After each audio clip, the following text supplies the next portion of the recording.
먼저 하나님의 말씀 한 구절 읽겠습니다. 창세기 2장 7절.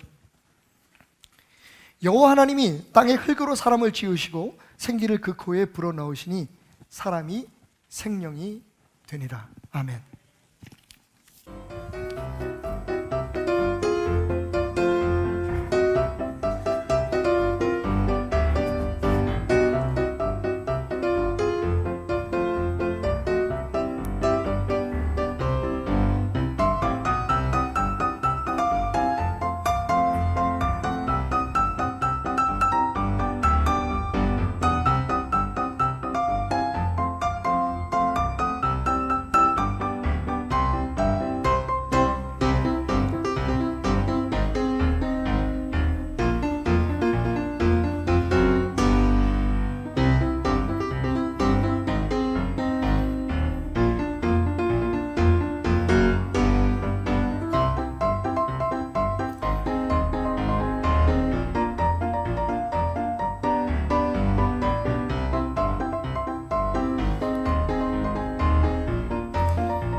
닥터 조셉 김 집사님을 소개합니다. 여러분 뜨거운 박수로 맞아주시기 바랍니다.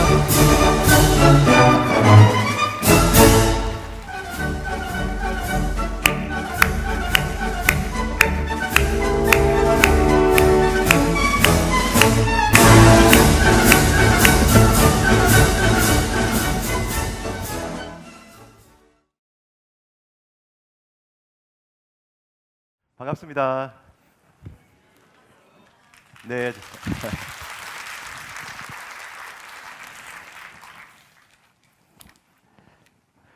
가끔 그런 질문 받습니다. 어느 교회 다니세요? 그러면 저 베델교회 다닙니다. 그러면 바로 이어서 나오는 질문이 어떤 교회입니까? 그러면 서스럼 없이 저는 이렇게 이야기합니다. 21.5세기 교회입니다. 그게 무슨 교회입니까? 굉장히 앞서가는 교회. 굉장히 앞서가는 교회. 하지만 은혜가 넘치는 교회. 그리고 오늘은 하나 더 추가해서 건강이 넘치는 교회. 아멘. 라고 이야기할 수 있을 것 같습니다. 그리고 교회의 특징은 목사님이 사모님을 굉장히 좋아하시는 것 같다. 가끔은 조금 싸우시는 것 같기도 하다. 그렇게 이야기를 자주 하기도 합니다. 오늘 건강에 대해서 이야기를 하는데 차근차근 잘 따라오시면 중간중간에 조금 힘든 것도 있을 수 있지만 그렇지만 하나님께서 특별히 지혜도 주시고 그 다음에 은혜도 주셔서 아마 새로운 은혜가 성도님들께 있을 거라고 생각이 듭니다. 아멘. 사춘기가 되면 왠지 뭔가를 잡히면 잡아 던지고 싶은 시기가 있잖아요. 그러니까 저 역시 마찬가지였는데 그때 몸과 마음이 이렇게 폭풍처럼 자라는 시기였기 때문에 뭔가를 이렇게 던지고 싶은 그 시절에 제 손에 한 젊은 목사님에 의해서 성경책이 주어졌습니다. 그래서 목사님께서 성경책을 한번 읽어보라고 권유를 했지만 지금 생각하면 좀 강제적이었던 것 같습니다. 그래서 성경을 조금씩 읽기를 시작을 했는데 그때가 중3이었던 것 같습니다. 그리고 고등학교 졸업하기 전까지 성경을 한 30번 정도 읽었던 것 같습니다. 성경을 사춘기 시절에 30번 읽게 되면 성경의 말씀과 그 다음 일상생활의 현실이 조금 오버랩이 되기 시작을 합니다. 그래서 내가 어디에 살고 있는지 헷갈릴 정도로. 그래서 제가 고등학교 때 내린 결론은 수능에 나의 모든 것을 걸면 안 되겠다라는 생각이 들었습니다. 그래서 하나님, 제가 어떻게 해야 됩니까? 그래서 성경을 30번 열고 닫고 하면서 구약에서 제가 느낀 거는 구약을 한 단어로 이야기한다면 번제단이라고 이야기할 수 있을 것 같습니다. 그리고 신약을 한 단어로 줄여봐라라고 한다면 저는 십자가라고 이야기하고 싶습니다. 그리고 그 두 단어를 합쳐서 제가 느낀 거는 하나님의 마음, 하나님이 조금 슬퍼하시는 그 마음이 느껴졌습니다. 그래서 그 마음에 조금 기쁨을 드릴 수 있는 삶이 되면 좋겠다라고 하는 게 조금 추상적이긴 하지만 그것이 저의 꿈이 되었습니다. 그리고 성경에 분명히 각 사람에게는 달란트를 주셨다고 하는데 내가 가진 달란트는 무엇일까? 도무지 찾을 수가 없었어요. 그래서 하나님께서 내게 주신 달란트가 있는데 그것을 찾아서 하나님께 기쁨을 드리는 게 저의 비전이 되었습니다. 그래서 그 비전을 가지고 한 걸음 한 걸음 한 걸음 한 걸음 다가가면서 때로는 여리고성 같은 젊은 나이지만 인생의 어떤 큰 절벽을 만났을 때 마치 그게 여리고성처럼 보여서 성경 말씀처럼 그냥 그 현실 앞에서 계속 돌았습니다. 그랬더니 여리고성도 실제적으로 무너지는 것도 보게 되고 그 다음에 골리앗을 만났습니다. 왜냐하면 현실과 성경이 오버랩되기 때문에 현실 문제에서 도저히 이길 수 없을 것 같은 그런 골리앗을 만났을 때 하나님께서는 제 속에 있는 아주 좀 보잘것없지만 그런 맷돌을 보여주셨습니다. 그렇게 해서 한 걸음 한 걸음 하나님과 동행하다 보니까 눈을 떠보니 저는 영국 런던에 있었습니다. 그리고 제 앞에서는 많은 외국인 환자들이 와서 아프다 아니면 좀 도와달라라고 그런 이야기들을 많이 했습니다. 런던에서는 세계 150여 개국의 사람들이 와서 살아가고 있습니다. 그래서 굉장히 많은 나라에서 또 영국 사람들이 와서 대화를 하고 진료를 하면서 치료도 해주고 하는데 근본적으로 하나의 문제에 직면한 게 있었습니다. 몸이 아프지 않은 상태가 건강한 상태는 아니더라고요. 몸이 아프지만 얼마든지 즐겁게 살아가는 사람들도 봤고 동시에 몸이 전혀 아프지 않지만 그렇지만 아픈 사람들을 많이 봤습니다. 그래서 도대체 건강이라는 것이 무엇일까? 그리고 삶이라는 게 무엇일까? 직면할 수밖에 없었습니다. 그리고 서양 같은 경우에는 많은 복지가 이루어졌고 무상으로 모든 의료를 받을 수 있음에도 불구하고 많은 사람들이 마음이 아프기도 하고 그 다음에 이유 없이 몸도 아프기도 하고 그래서 치료하는 사람으로서 도대체 이 근본적으로 무엇일까? 이게 모든 의학자들, 과학자들이 직면한 문제입니다. 그리고 우리 성도님들도 때로는 혹은 또 자주 과연 내가 무엇인지, 삶이 무엇인지 아주 가장 근본적인 그런 질문에 마주칠 것 같습니다. 그래서 저는 사람의 외부에 있는 척추나 관절이나 근육을 굉장히 디테일하게 체크를 해서 치료하는 사람인데 그래서 사람을 해부를 굉장히 많이 합니다. 머리도 반 자르기도 하고요. 그 다음에 팔도 자르기도 하고 저희가 공부할 때는 시체 59가 이렇게 테이블 59에 있으면은 각 부분을 잘라가지고 뜯어서 그 안에 있는 모든 몸의 모든 것들을 살펴봅니다. 그런데 조금 더 근본적으로 들어가서 우리 눈에 보이는 것 말고 눈에 보이지 않는 것도 한번 봐야 되겠다라는 그런 생각을 했습니다. 그렇게 해서 이제 어떻게 하면 정말 우리의 근원적인 이 삶의 문제 혹은 인간이 무엇인가 혹은 건강이 무엇인가에 대해서 조금 더 깊이 있게 들어가 보려고 했습니다. WHO라고 하면 바로 세계보건기구인데요. 이 세계보건기구에서는 인간의 건강을 정의를 하는데 네 가지로 이야기합니다. 첫 번째 인간의 건강이라고 하는 것은 피지컬한 웰빙, 웰빙이란 말이 많이 들어보셨죠? 비잉이라고 하는 것은 어떤 우리가 존재하는 겁니다. 웰이라고 하면은 잘 지내는 상태를 말하는 건데 건강이라고 하면 세계보건기구에서는 신체적인 건강, 잘 지내는 거, 그 다음에 멘탈 웰빙이라고 해서 정신적으로 좀 잘 지내는 거, 그 다음에 소셜 웰빙이라고 해서 우리가 사회를 구성하면서 살아가기 때문에 사회 구성원으로서 가장 가까이 있는 또 가족으로서 이렇게 잘 지내는 것을 또한 건강이라고 이야기합니다. 그런데 한 가지 주목해 봐야 될 것은 마지막으로 그 건강에 있어서 어쩌면 가장 중요한 것인 영적인 건강도 포함이 되어져 있습니다. 영적인 건강이라고 하면 바로 우리가 누구인지, 우리가 주어져 있는 이 수명, 생명이라는 이 단기간에 걸쳐서 우리가 살아가는데 이것에 대한 확고한 아이덴티티, 나는 무엇이고 인간은 무엇인가 라고 하는 어떤 영적으로 잘 지낼 수 있는 그것이 있어야만 합니다. 그래서 이것이 합쳐졌을 때 우리가 건강하다라고 이야기를 합니다.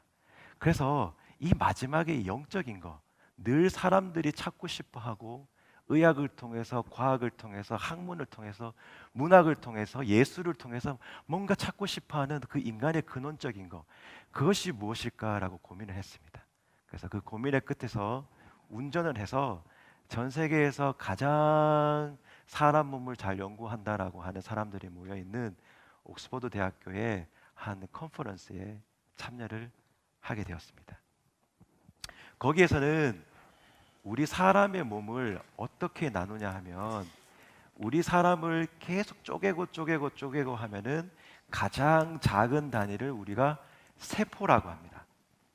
그런데 이 세포도 쪼개고 하면은 더 이상 쪼개질 수 없는 가장 작은 입자가 있는데 그것을 우리가 원소라고 합니다. 뭐라고요? 원소. 오, 역시 대단하십니다.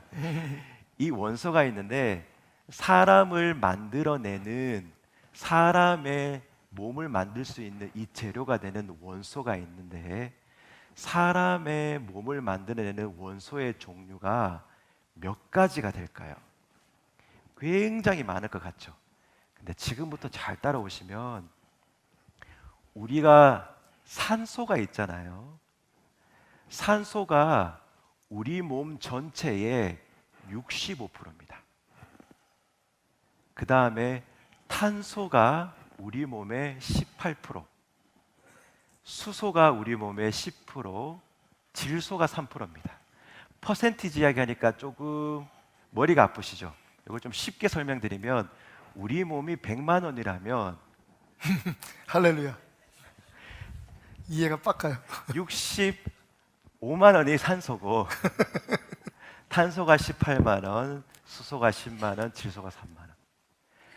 산소, 탄소, 수소, 질소의 특징은 무엇이냐면 기체입니다. 후 불어버리면 공기 중으로 날아가 버리는 거죠. 우리의 몸이 거의 96%가 기체로 다 꽉 차져 있습니다. 그런데 이것이 날아가지 않고 사람의 형태를 이루고 있는 이유는 뭐냐 하면 탄소라고 하는 성분이 있는데 탄소라고 하는 성분은 이런 모든 화합물들을 꽉 잡고 있는 것입니다. 그리고 인간의 이렇게 주요한 기체가 몸을 이루고 있고 그 외에 나머지 칼슘이라든지 칼륨, 인과 같은 많은 성분들이 있는데 결국에는 인간을 만들어낼 수 있는 재료의 종류는 100여 가지밖에 되지 않습니다. 방금 제가 레고로 만든 자동차를 하나 가지고 왔는데 목사님이 만드셨습니다.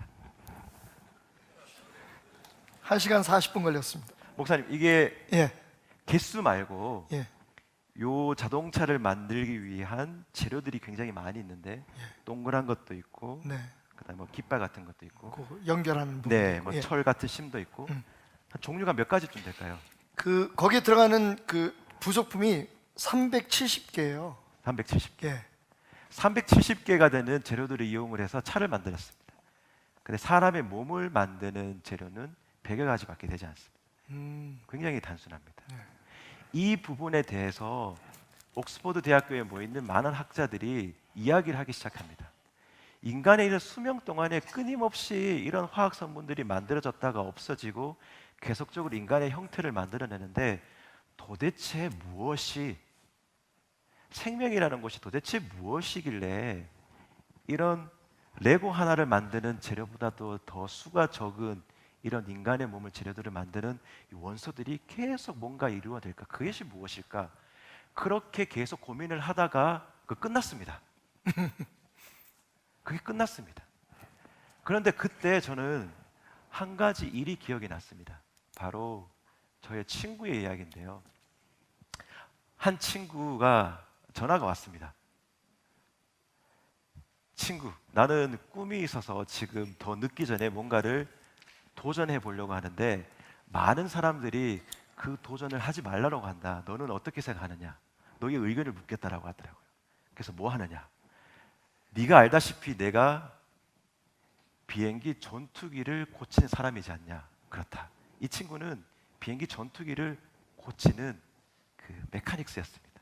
그런데 자기의 꿈을 위해서 이제 이 직업을 내려놓고 하나님 앞에서 가지고 있는 그 꿈을 위해서 나가고 싶다. 그래서 무엇이냐라고 했더니 나는 농사를 짓고 싶다 그러더라고요. 농사인데 좀 오가닉으로 농약 안 치고 힘들지 않겠냐 현실적으로 그래도 하고 싶다. 그래서 농사를 지어서 하나님의 은혜를 느끼며 식물을 재배를 해서 그것을 판매를 하면서 그렇게 사는 삶을 살고 싶다. 그래서 한쪽에서는 그냥 하던 거 하라라고 이야기하고 싶지만 또 다른 곳에서는 그거 너무 괜찮다. 그래서 결국에는 그것을 하라라고 이야기를 해줬습니다. 그리고 그 친구는 원대한 꿈을 꾸고 농사를 짓기 시작했습니다. 그리고 6개월 만에 너무 행복하게도 6년 동안 모아온 대부분의 돈을 다 쓰게 되었습니다.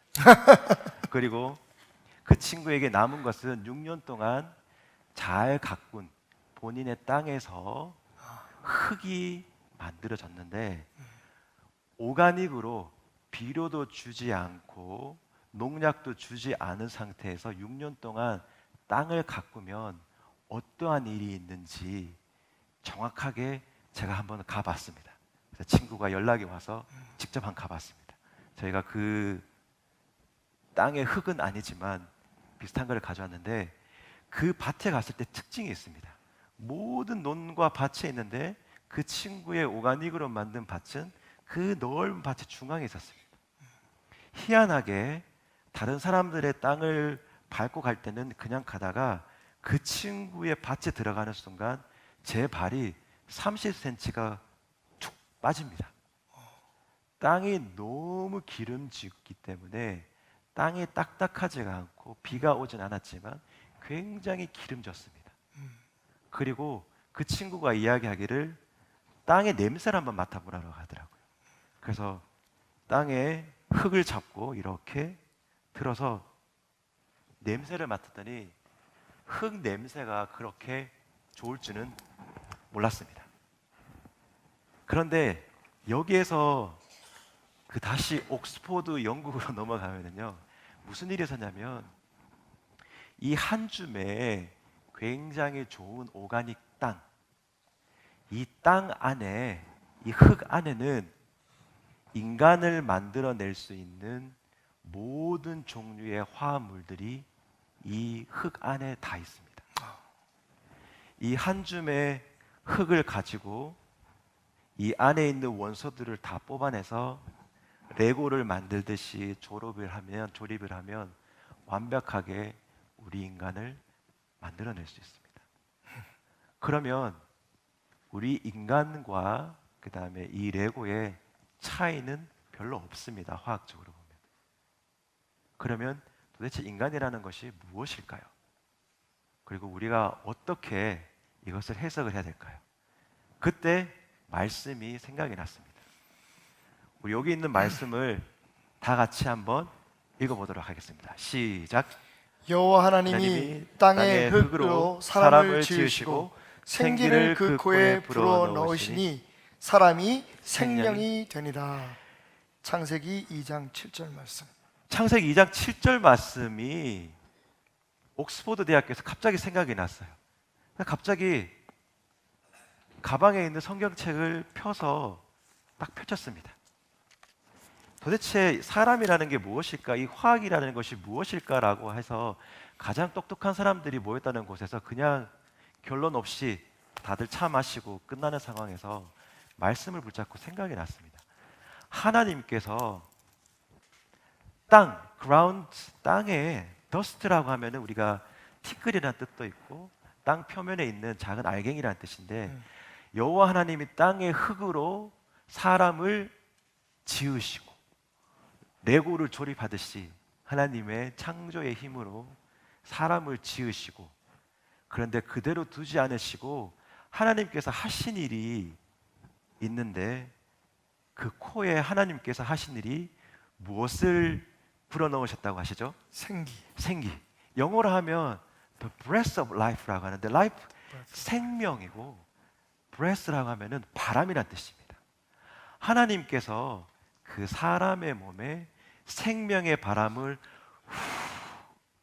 뭔가 불어 넣으시니까 이게 뭐지? 생명의 바람이 뭐지? 불어 넣으시니까 그 흙으로 만든 사람이 어떻게 되었다고 합니까? 생영이 된지라. 생영은 living being이라고 해서 살아있는 존재라고 합니다. 하나님께서 사람을 지으시고 그 코에 불어넣으신 그 생기를 통해서 인간의 몸이 살아있는 존재가 되었다라고 이야기를 합니다. 하나님께서 인간을 만드셨고 우리에게 생명의 그 바람, 살아있는 하나님의 뭔가를 만드셨구나. 하나님께서 말씀하시기를 우리의 형상을 담은 인간을 만들자라고 했는데, 그러면 이 흙에서 만든 우리 밖에 보이는 이 표면적인 육체적인 거 말고 그건 무엇일까라는 생각이 들었습니다. 그리고 하나님께서 만드신 이 인간, 이것이 도대체 이 짧은 인생을 통해서 인생이라는 것이 무엇일까라는 다음 질문이 생각이 났습니다. 그리고 다시 창세기를 넘기는 순간 하나님께서 또 이 말씀을 보여주셨습니다. 같이 한번 읽어보겠습니다. 네가 흙으로 돌아갈 때까지. 자, 시작. 네가 흙으로 돌아갈 때까지 얼굴에 땀을 흘려야 먹을 것을 먹으리니 네가 그것에서 취함을 얻었습니다. 너는 흙이니 흙으로 돌아갈 것이니라. 하나님께서 아담에게 말씀하시기를 네가 흙에서 나왔다. 그렇기 때문에 너는 흙으로 다시 돌아갈 것이라 라고 이야기를 하셨습니다. 하나님께서 만드신 흙으로 만드신 아담, 그리고 그 아담은 하나님께서 주신 생명이 다하면 다시 흙으로 돌아간다라고 합니다. 그러면 우리도 다 흙으로 돌아가잖아요. 그러면 그게 끝일까요? 사람들이 생각하는 그 죽음, 그 마지막, 그게 끝일까요? 그래서 급하게 하나님께서 말씀해 주셨던 전도서 말씀이 기억이 났습니다. 그리고 나는 누구인지, 인간은 누구인지, 그리고 수많은 환자들이 통증 말고 통증을 이겨낼 수도 있고 질병 말고 그거를 떠나서 내가 왜 살아가고 내가 무엇인지에 대해서 질문을 하고 그것 때문에 답답해하고 그것 때문에 많은 몸의 통증까지 가졌던 그 환자들에게 이제 설명해 줄 수 있을 것 같습니다. 이 부분 다 같이 한번 읽어봤으면 좋겠습니다. 시작. 흙은 여전히 땅으로 돌아가고 영은 그것을 주신 하나님께로 돌아가기 전에 기억하라. 아멘.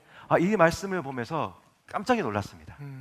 태초에 하나님께서 사람의 몸을 만드시고 그 코에 불어넣어 주신 그 생명의 바람, 하나님의 형상을 닮아서 만드셨다고 했던 그것이 과연 무엇일까라고 고민을 했는데, 이 육체는 다시 흙에서 왔기 때문에 흙으로 돌아가는데 전도서 말씀에서는 하나님께서 우리에게 주신, 하나님께서 직접 빚으신 그 영혼, 흙은 다시 수명이라는 시간이 지나면 다시 흙으로 돌아가지만 하나님께서 우리 각 사람을 만드신 그 영혼은 다시 하나님께로 돌아가는 거예요.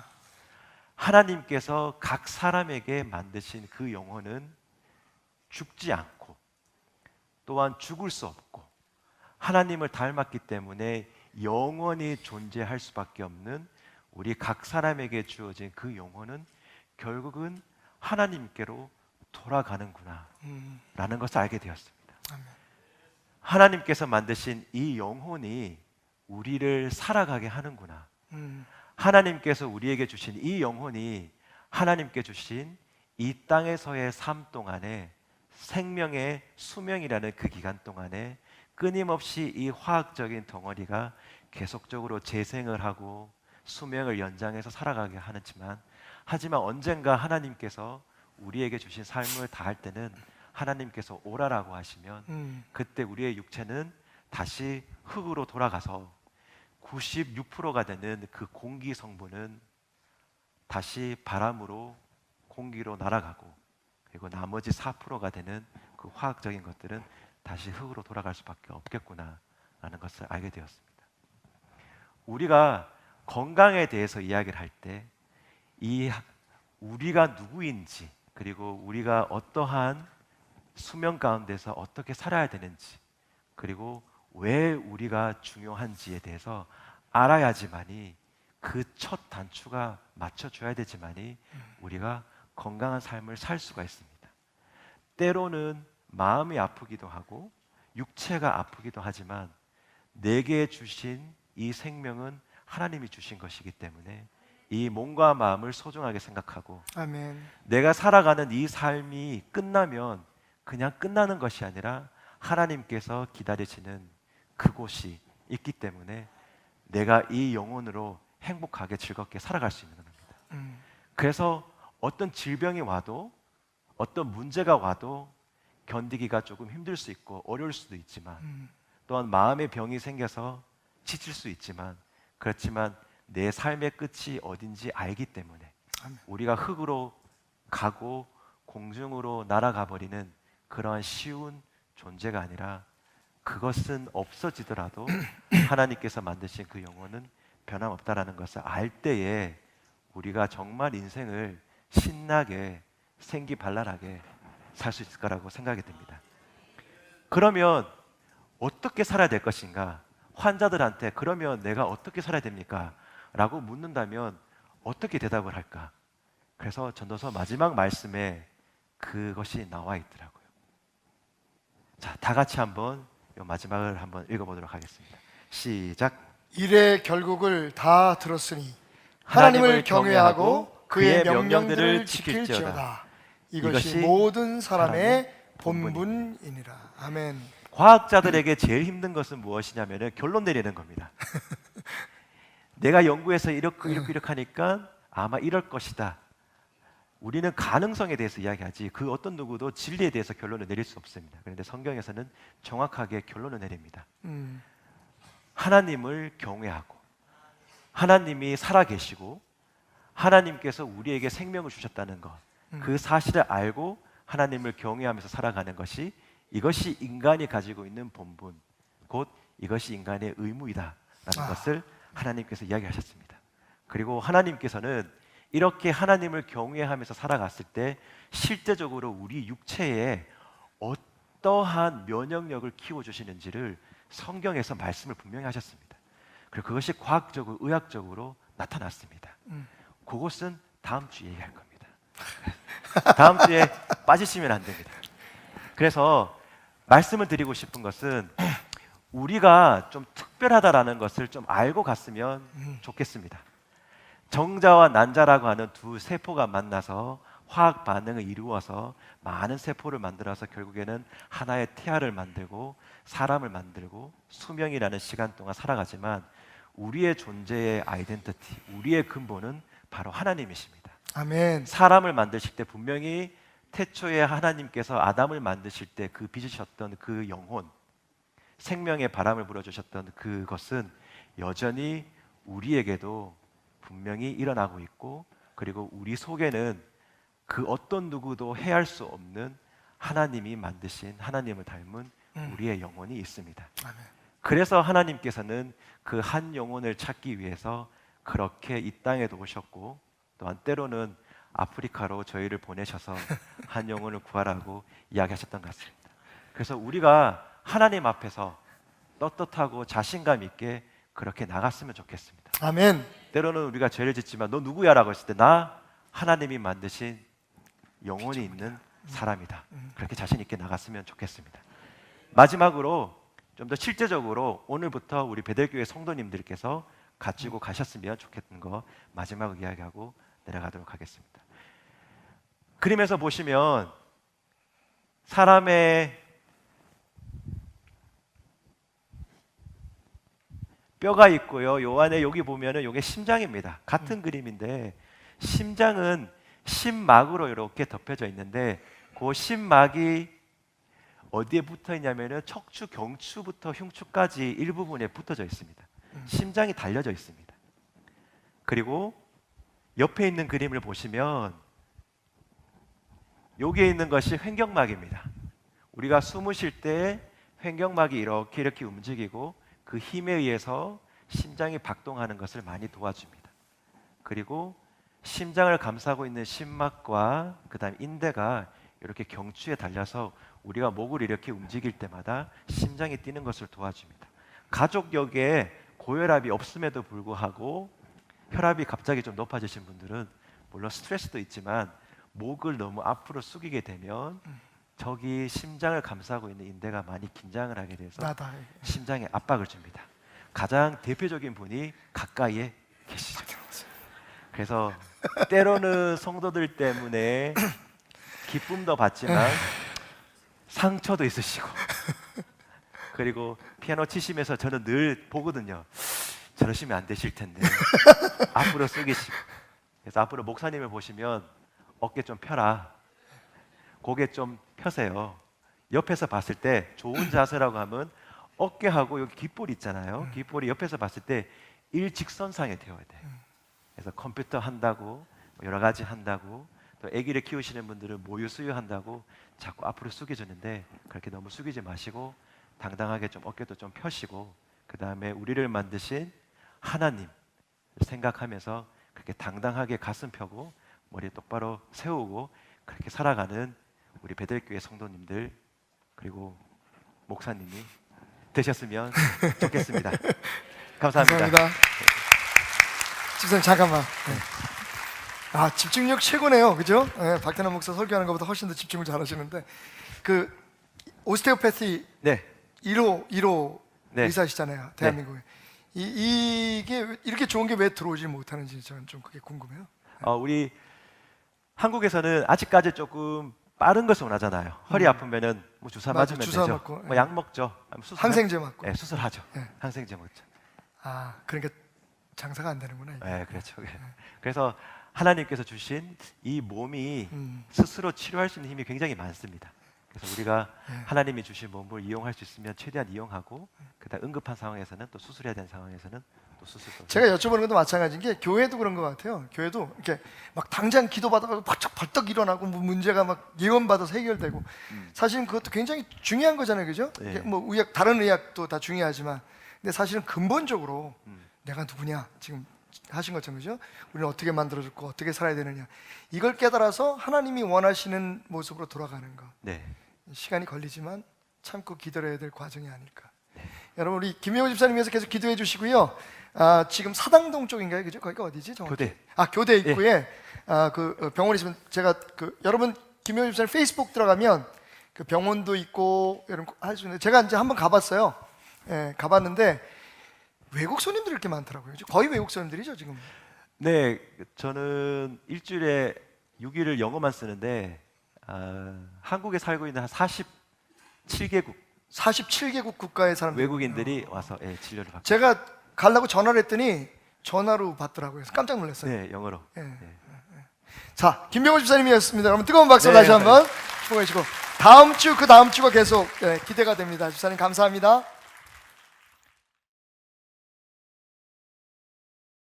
제가 그 고등학교 때부터 사실은 저만 가지고 있는 좀 독특하고 괴팍한 좀 이상한 습관이 하나 있습니다. 그러니까 스트레스를 받거나 막 복잡해지면 저는 어디를 가냐면요 낙원상가 악기 상점을 갑니다.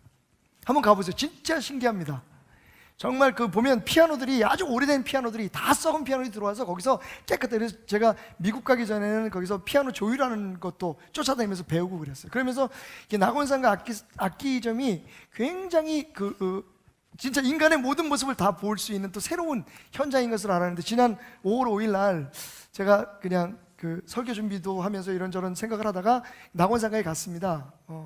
저희 집에는 이제 지금 갓난아기밖에 없어서 아이들이 없어서 그래서 이제 나갔는데 이렇게 돌아다니다 보니까 참 신기한 것들이 많이 있어요. 제 방에 오시면 우크라이나에서 사온 다 썩은 그 바이올린도 있고요. 옛날 아버님 때 사용하셨던 그 잉글리시 혼, 다 녹슨 그 황금색 잉글리시 혼도 있고요. 그리고 제가 이제 몇 가지 이렇게 사온 좀 특별하면서도 재밌는 그런 악기들이 좀 있습니다.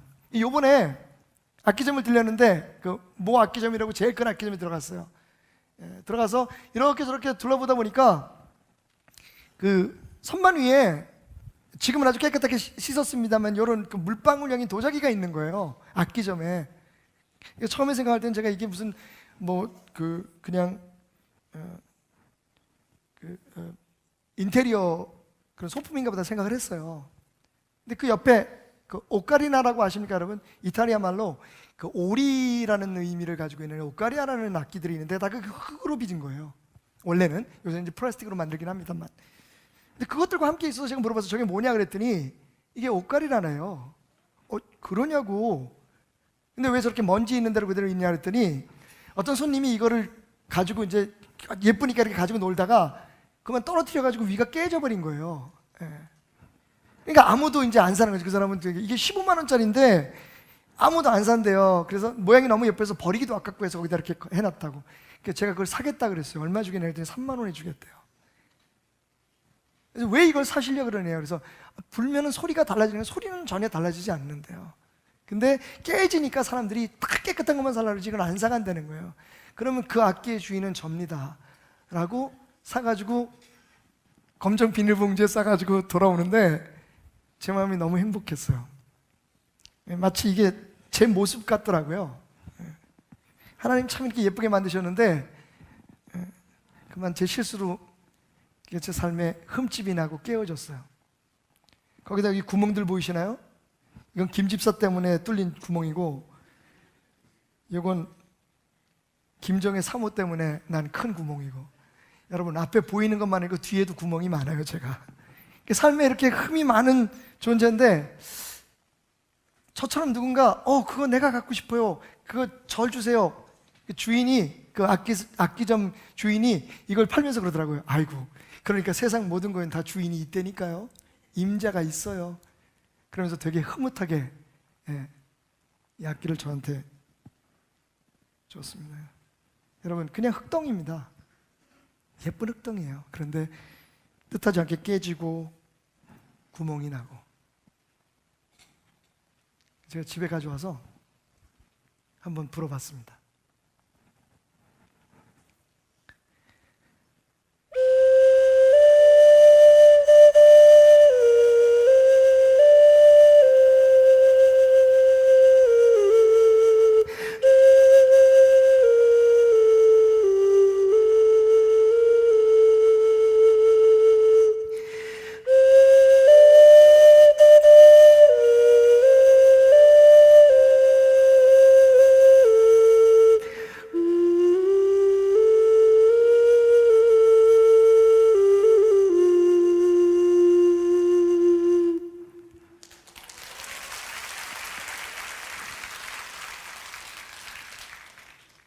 여러분 깨지고 구멍난 이 흙덩이에 제 입김이 들어가니까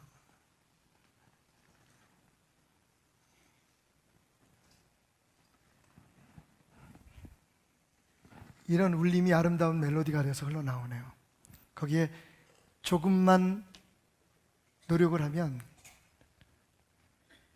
아마도 세상 그 누구도 만들어낼 수 없는 아름다운 소리를 만들어내는 악기로 쓰임을 받을 수 있는 것 같습니다. 김명우 집사님의 강의를 들으면서 이런 생각을 했어요. 사람은 세 가지의 엘레멘트로, 세 가지의 요소로 창조됐다. 흙으로, 그리고 하나님의 생기로. 한 가지 재료가 더 있죠. 바로 하나님께서 아담을 재우시고 아담의 갈비뼈를 빼서, 갈빗대라고 나와 있어요. 성경에 갈빗대로 하와를 만드셨죠. 그러니까 아담을 제외한 다른 인간들은 세 종류의 요소로 만들어진 거예요. 흙, 생기, 그리고 갈빗대. 인간의 육체의 일부. 여러분 이게 왜 중요하냐? 바로 거기에 인간의 성향이 담겨져 있습니다. 만약에 인간이 흙을 따라 살면요, 흙을 위주로 살아가면, 흙은 육체잖아요. 그런데 여러분, 이 흙이 사람만 만든 데 사용된 게 아닙니다. 성경에 보면, 오늘 아까 김수사님 얘기를 들으면서 참 심오하다는 생각을 가졌는데 창세기 2장 19절에 보면 하나님께서 짐승들을 흙으로 만드셨어요. 그리고 아담 앞에 데려오셨다고 말씀하십니다. 근데 짐승에게는 생기를 불어넣었다는 그런 말씀이 없어요. 그러니까 사실은 육체적으로 생각하면 모든 과학자들이나 무신론자들이, 유물론자들이 생각하는 것처럼 인간은 그냥 흙이에요. 그러니까 육체, 즉 흙을 따라서 살아가는 사람은 어떻게 됩니까? 짐승처럼 살게 돼요. 사실은 우리가 가지고 있는 욕구가 짐승과 다를 바가 없습니다. 그것만이 우리의 삶의 전부라면, 우리가 지향하는 삶의 목적이라면, 여러분, 우리는 짐승처럼 살 수 있습니다. 개도 되고 돼지도 되고 늑대도 되고 지렁이도 되고.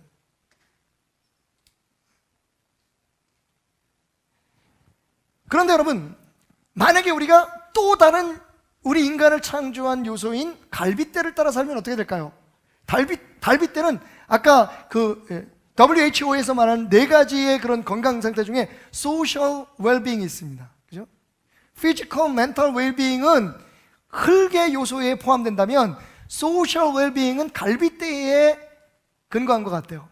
인간은 인간의 또 다른 부분을 가지고 태어납니다. 그러니까 사람이 사람답게 살려고 하는, 사람처럼 살려고 하는 의지가 있어요. 윤리적이고 도덕적이고 이런 요소들이 있다는 말입니다.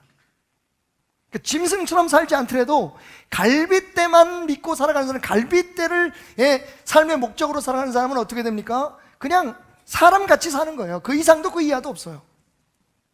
착하게 살고 깨끗하게 살고 정직하게 살고, 정말 저 사람은 사람 같은 사람이야. 짐승보다는 낫죠. 그런데 여러분, 그게 인간의 전부가 아닙니다. 성경에서 읽었듯이 인간은요, 그 2가지의 요소에 뭐가 포함됩니까? 생기, 즉 영이 포함돼요. 그래서 영을 따라 살면 여러분, 우리는 더 높은 수준의, 더 강건하고 더 행복한 수준의 삶을 살아가게 되는 겁니다. 우리 모두는 다 짐승처럼 살거나 아니면 사람처럼 살거나 아니면 하나님의 자녀로 살거나, 이 3가지의 성향을 가지고 오늘을 살아가고 있어요. 그래서 성경은 우리에게 뭐라고 얘기합니까? 사도 바울은 로마서 8장에서 영을 따라 살아가라, 성령을 따라 살아가라고 말합니다. 그래야 우리 안에 이 생기가 발랄하게 활동을 해서 우리의 영혼뿐만 아니라 우리의 육체와 우리의 삶 전체, 심지어는 우리의 사회생활, 가족생활, 소셜 라이프에까지도 건강함에 영향을 미칠 수가 있다는 거예요. 하나님의 자녀로 살아갈 때, 어떻게? 우리의 안에 생기를 따라 살아갈 때. 짐승은 그렇게 못 살아요. 오직 인간만 하나님께서 생기를 부어넣어 주신, 하나님께로 다시 돌아간다 그랬잖아요. 하나님께로 다시 돌아가서 영원히 살아갈 수 있는 우리의 그 영혼을 따라 살아갈 때, 우리 안에 있는 그 영혼을 추구하며 살아갈 때에 우리의 삶은 건강하게 됩니다. 영육간에. 자, 그럼 구체적으로 간단하게 설명드려서 영을 따라 산다는 건 무슨 얘기일까요? 첫째, 하나님이 기뻐하시는 일을 생각하는 겁니다. 한번 따라 합시다. 하나님이 기뻐하는 일을 생각하며 삽시다. 로마서 8장 5절에 보면 사도 바울이 이렇게 말해요. 육신을 따르는 자는 육신의 일을, 영을 따르는 자는 영의 일을 생각하나니. 여러분, 여러분이 생각하는 것이 곧 여러분입니다. 이건 잠언서에도 있는 거예요. 누구든지 자기가 생각하는 것이 그 사람이다 라고 솔로몬도 이야기하고 있습니다. 오늘 사도 바울도 똑같은 얘기를 하는 거예요. 여러분, 우리가 정말 영적인 사람인가 아니면 육적인 사람인가 아니면 그냥 인간적인 사람인가 어떻게 구분할 수 있습니까? 우리가 하는 일을 보면 알 수 있어요. 한 가지 예를 들게요. 여러분, 미국에서 그래도 우리 머릿속에는 제일 높은 빌딩 그러면 제일 먼저 나오는 게 엠파이어 스테이트 빌딩이에요. 근데 엠파이어 스테이트 빌딩이 제일 높지 않습니다. 대한민국의 롯데월드 타워만 해도 벌써 123층이에요. 엠파이어 스테이트 빌딩이 몇 층일까요? 102층입니다. 지금은 10위 안에도 못 들어가요. 그런데 옛날에 우리 어렸을 때는 제일 높은 빌딩 그러면 엠파이어 스테이트 빌딩, 제일 높은 산하면 에베레스트 산 그랬어요. 엠파이어 스테이트 빌딩이 102층입니다. 어마어마한 그 시대의 기술로 어떻게 저렇게 만들었을까? 그런데 왜 여러분 102층일까요? 혹시 그 비밀을 아시는 분 계십니까? 102층인 이유는 103층보다 한 층이 낮아서가 아닙니다. 원래 여러분 잘 아시는 청교도라 그러죠. 청교도들이 영국에서 바른 신앙을 지키는 것을 금지하는 사람들의 그런 그 박해를 피해서 미국으로 갑니다. 영국 남서부에 있는 프리메스라고 하는 항구를 떠나서 미국 매사추세츠주에 있는, 이름도 어려워, 프리메스라고 하는 항구에 도착했는데, 그때 미국에 처음 도착한 미국의 조상들이라고 알려져 있는 이 청교도의 숫자가 모두 몇 명? 102명이었어요. 사실은 이 건물이 그냥 지은 거 아닙니다. 102층을 지을 때 이 미국이 어떤 사람들에 의해서 어떤 신앙 안에서 지어졌느냐 하는 것을 온 세상에 보여주기 위해서 딱 102층으로 지은 게 엠파이어 스테이트 빌딩이에요. 자, 근데 여기에 아주 대조되는 하나의 건물이, 그 구조물이 있습니다. 제가 지금부터 한 15년 전에 평양을 방문했는데, 평양에 여러분 주체사상탑이라고 하는, 평양시에 가면요 주체사상탑이라고 하는 높은 돌로 만든 그 석탑 중에서는 제일 높은 구조물로 알려져 있습니다. 이 주체사상 구조물을 짓는 데 들어간 돌이 몇 개일까요? 뭐 그런 거 알 필요 없습니다만 오늘은 좀 생각해 보십시오. 25,550개예요. 왜 25,550개일까요? 여러분, 이 주체사상탑이 처음 지어지기 시작한 게, 완성된 게 1982년이에요. 1982년은 김일성 주석의 70회 추모일이었어요. 김일성 주석이 조선인민주의공화국을 만드는 거에 70회 되는 그런 기념해였는데, 그 70 곱하기 365일, 다시 말하면 김일성 수련님의 은덕이 365일 동안 영원할지어다. 참 믿는 거에 따라서 이런 얘기들이 나올 수가 있어요. 그래서 70 곱하기 365 하니까 25,550개예요. 아이고, 그거 설계하는데도 되게 골치 아팠을 거예요. 여러분, 주체사상탑의 돌 개수는 25,550개입니다. 그 탑에는 김일성 수령의 은덕이 담겨 있어요. 여러분 보세요. 어떤 사람들은 하나님의 은혜로 이 땅에 온 조상들을 생각하면서 102층의 건물을 짓고, 어떤 사람들은 김일성이라고 하는 그 우상화된 한 인간의 은덕을 기리기 위해서, 그게 바로 우리의 삶인 거예요. 여러분, 지금 우리의 삶을 보면, 다른 사람들이 나에게 뭐라고 이야기하고 있는 걸 보면 내가 육적으로 살아가는, 흙을 따라 살아가는 사람인지 영을 따라 살아가는 사람이 나와요. 숨길 수 없습니다. 왜? 그렇게 생각하고 생각하는 대로 행동하기 때문이에요. 그것을 추구하고 그렇게 따라가기 때문입니다. 그러니까 영을 따라 살아가려면 먼저 우리의 생각을 바꿔야 돼요. 그 생각은 어떤 생각입니까? 육신에 있는 자들은 하나님을 기쁘시게 할 수 없느니라. 다른 말로 얘기하면 영의 생각을 따라 사는 사람, 영에 의해서 끌려가는 사람은요, 하나님을 기쁘게 하는 삶을 산다는 거예요. 온종일 세상에서 썩어져 갈 것들만 생각하고, 힘과 권력, 능력, 경쟁만을 생각하고 살아가면, 여러분, 우리의 삶은 당연히 그렇게 보여지고 그렇게 사라져 갈 수밖에 없는 거예요. 예수를 살아간다는 얘기는 무엇입니까? 예수를 생각한다는 거예요. 예수님이면 어떻게 했을까? 예수님은 지금 이 순간 어떻게 할까? 두 번째로, 영을 따라 사는 사람은 영으로 우리의 몸에 행실을 죽이는 겁니다. 따라합시다. 영으로 몸의 행실을 죽이라. 로마서 8장 9절부터 14절까지 말씀해 보면 사도 바울이 이렇게 말하죠. 만일 너희 속에 하나님의 영이 거하시면 너희 육신에 있지 아니하고 영에 있나니 누구든지 그리스도의 영이 없으면 그리스도의 사람이 아니다. 자, 제가 그리스도인이 누구냐라고 하는 정의에 대해서 이렇게 얘기했습니다. 교회 다니는 사람 아니다. 예수 믿는다고 주장하거나 자기의 신상명세서에 난 기독교인이라고 쓰는 사람 아니다. 정말 그리스도인은 누구냐? 그리스도가 그 안에 살아있는 사람이다. 할렐루야. 그리스도의 영이 우리 안에 있기 때문에 우리가 그리스도인인 게, 그게 진짜 그리스도인인 거예요. 그러면 그리스도의 영이 우리 안에 있으면 우리의 삶이 당연히 우리 안에 살아있는 그리스도의 삶으로 나타나줘야 되는데 그렇지 않습니다. 왜 그렇습니까? 예. 한 가지 신앙의 원리가 있는데 우리 안에 있는 영, 그리스도가 우리의 삶에 나타나려면요, 우리가 우리의 육신을 죽여야 돼요. 우리의 육신의 소욕, 다시 말하면 흙을 따라 살려고 하는 것들을 자제해야 된다는 겁니다. 절제해야 된다는 겁니다. 그렇지 않으면 우리 안에 영이 역사하지 못하는 거예요. 그러므로 형제들아, 우리가 빚진 자로 돼 육신에 져서 육신대로 살 것이 아니라 너희가 육신대로 살면 반드시 죽을 것이 돼 영으로서 몸의 행실을 죽이면 살리니 무릇 하나님의 영으로 인도함을 받는 사람은 곧 하나님의 아들이라. 여러분, 하나님께로 돌아갈, 하나님께서 우리에게 불어넣어 주신 그 영을 따라 살기 위해선 그 영을 따라 사는 삶을 자꾸만 제지하고 가로막는 육신의 소욕들을 죽여가야 되는 거예요. 하루 종일 TV에 붙어 앉아가지고 거기에만 사로잡혀서 그 생각만 하고 있으면 그렇게 살아갈 수밖에 없어요. 거기서 그걸 끊지 못하면 절대로 기도할 시간을 찾아낼 수가 없는 거예요. 주님을 생각하고 말씀을 볼 시간을 찾을 수가 없는 거예요. 젊은이들 계속해서 게임하고 스마트폰 놓지 않고 계속 세상적인 거. 여러분, 저는 요즘 보면서 느낀 게 뭐냐면, 우리 대한민국의 교인들이, 우리 그리스도인들이, 한국 교인들이 이번 대선에 갖는 그 관심이나 그 마음이나 그 열정처럼 하나님을 섬겼으면 참 좋겠다. 물론 일시적인 것이긴 하지만, 전도하라, 봉사하라, 헌신하라는 데서 이렇게 열정적으로 막 고민하고 사람들에게 막 얘기하고, 이번에 누가 대통령이 됐으면 좋겠어, 당신 어떻게 예수님 지금 살아가고 있어, 지난주 설교는 어땠어, 이렇게 묻고 살진 않잖아요. 우리가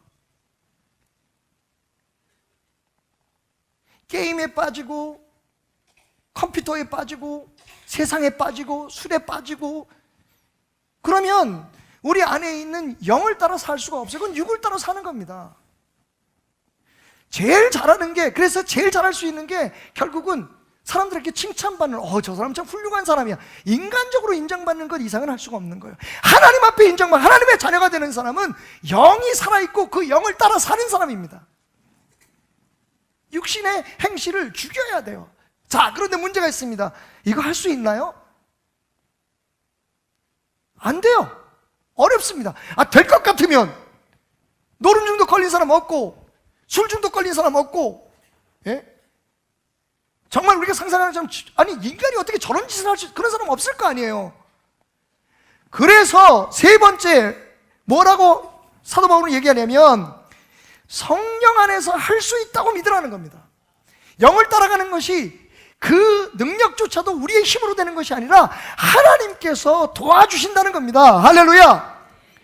그러므로 이제 그리스도 예수 안에 있는 자에게는 결코 정죄함이 없나니, 아까 집사님도 말씀하셨지만 누가 뭐라고 해도 우리의 삶에 구멍이 나고 상처가 있어도 우리는 하나님의 사람입니다. 그 사실을 먼저 인정하고 들어가야 돼요. 이는 그리스도 예수 안에 있는 생명의 성령의 법이 죄와 사망의 법에서 너를 해방하였습니다. 육신이 육신으로 말미암아 연약하여 할 수 없는 그것을 하나님은 하시나니. 요즘 코미디 개그 콘서트인가, 우차사인가 보니까 그거 있더라고요. 선생님이 그건 할 수 없어, 그럼 이렇게 얘기하죠. 그 할 수 없는 걸 얘는 해요. 여러분, 우리가 할 수 없는 것, 불가능하다고 생각하는 건 하나님이 하실 수 있다고 말합니다. 그리고 그것을 우리 안에 성령으로 우리 안에 와 계신 하나님께서 하신다는 겁니다. 그러니까 중요한 것은 우리가 자꾸만 하나님이 기뻐하는 일을 생각하고 하나님이 기뻐하는 일을 하기 위해서 그것을 방해하는 우리의 육신의 습관들과 우리의 육신의 잘못된 것들을 절제하고 자꾸만 다스려가다 보고, 그러면서 하나님 앞에 기도하는 거예요. 하나님께서 도와주십시오. 내가 하나님 안에서 할 수 있습니다. 이미 나는 구원받은 사람입니다. 나는 하나님의 자녀입니다. 나는 영을 따라 살 수밖에 없는 사람입니다. 그렇게 기도하며 나아갈 때에 우리는 우리의 육신의 소욕을 죽이고 영을 따라 살아가게 되고 영의 생각을 하게 되고 우리의 삶에 가장 소중한 하나님의 자녀로서의 삶을 살아갈 수 있게 된다는 겁니다. 그것이 우리의 육체의 건강과 우리의 가정의 건강과 그리고 우리의 개인의 영적 건강까지도 책임져주는 건강의 비결이다. 사랑하는 여러분, 다시 한번 저는 이 끼어진 흙그릇 하나를 소개하려고 합니다. 이게 여러분의 모습일 수 있어요. 하지만 여러분, 임자 제대로 만나면 얼마든지 여러분의 삶은 아름다워질 수 있습니다.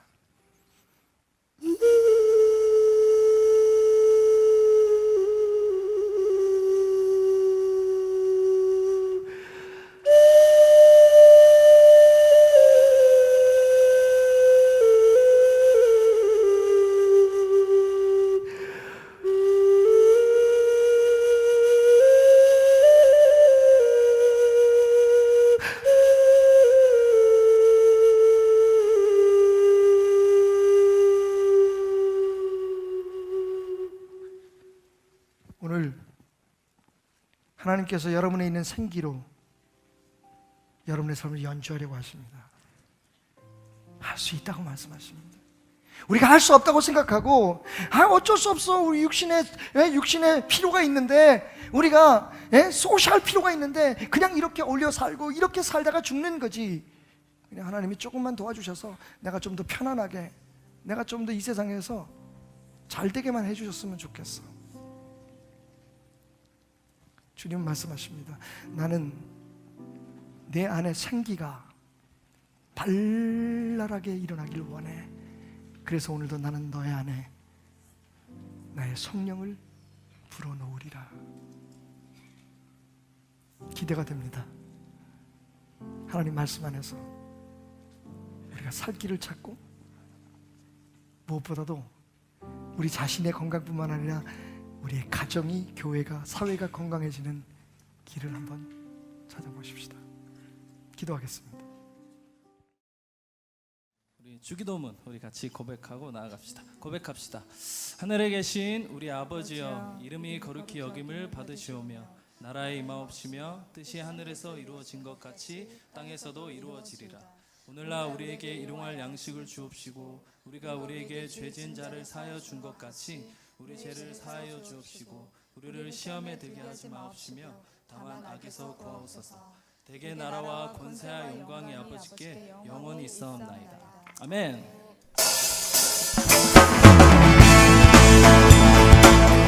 여러분, 새로운 찬양입니다. 좀 전에 우리가 고백한 예수님의 그 기도를 담고 있는 곡입니다. 우리 이 시간 힘차게 또 들으시면서 고백하며 나아갑시다. 하늘에 계신 아버지, 하나님의 계신 아버지, 이름 거룩하며 주의 영광 이곳에 가득하길 기도하네. 하늘에 계신 하늘에 계신 아버지, 이름과 외치며 주의 영광 이곳에 가득하길 기도하네. 다시 고백해볼까요? 하늘에 계신 아버지, 하늘에 계신 아버지, 이름 거룩하며 주의 영광 이곳에 가득하길 기도하네. 아멘. 하늘에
반드시 하나님이 예배 가운데 이루어 주시옵소서.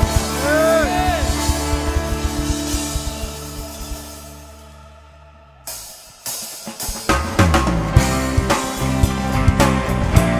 여러분, 예수님을 우리의 구주로 삼기 원하십니까? 우리 이 시간 온 마음 다하여 우리 이 고백을 같이 합시다. 예수를 나의 구주 삼고, 예수 나의 구주 삼고 성령과 피로써 거듭나리 이 세상에서 내 영혼이 하늘의 영광 우리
이것이 나의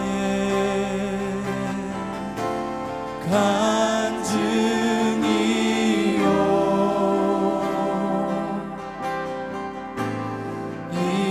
이것이 나의 찬송일세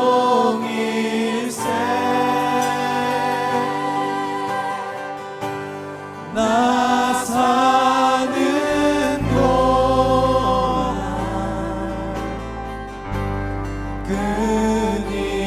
끊임없이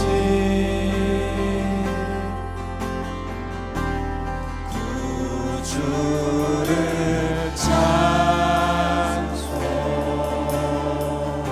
찬송하리. 우리 다시 고백할까요? 이것이 나의 간증이요 이것이 나의 간증이요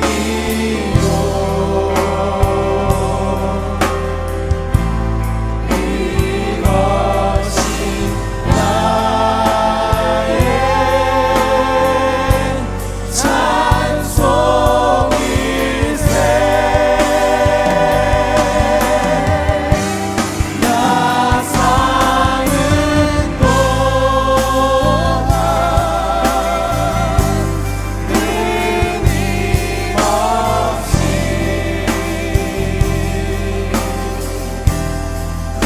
구주를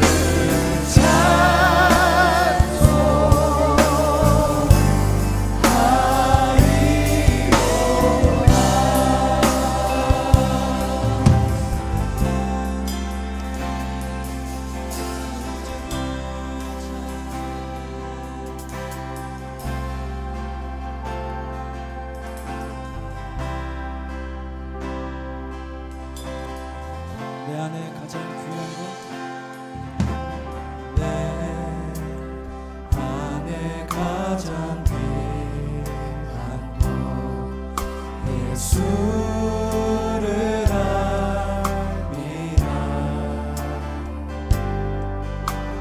그 은보다 더 귀한 것 예수를 알미라 세상 지식보다 세상 지식보다 귀한 것 예수를 알미라 내 안에 가장 귀한 것 예수를 예수의 이름 예수의 이름 좀 귀한 그 이름 예수의 이름 능력의 그 다시 고백합시다. 내 안에 가장 귀한 것 내 안에 가장 귀한 것 예수를 알미라 그 은보다 더 귀한 것 예수를 알미라 세상 지식보다 귀한 것 예수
주신 하나님 그 호흡을 하나님 예배 가운데 부어달라고 우리 이 시간 이 예배를 위해 같이 기도하며 나아갑시다.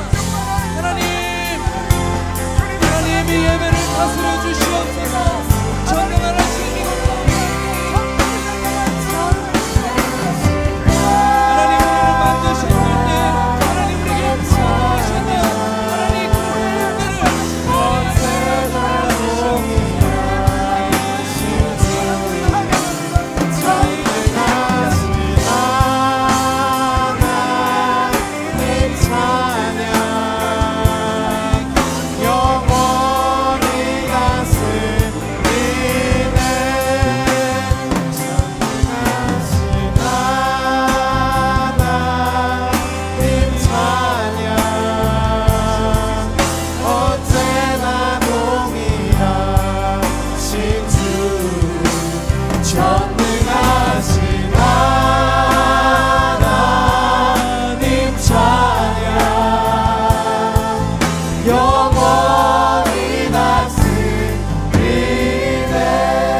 하나님 내가 믿고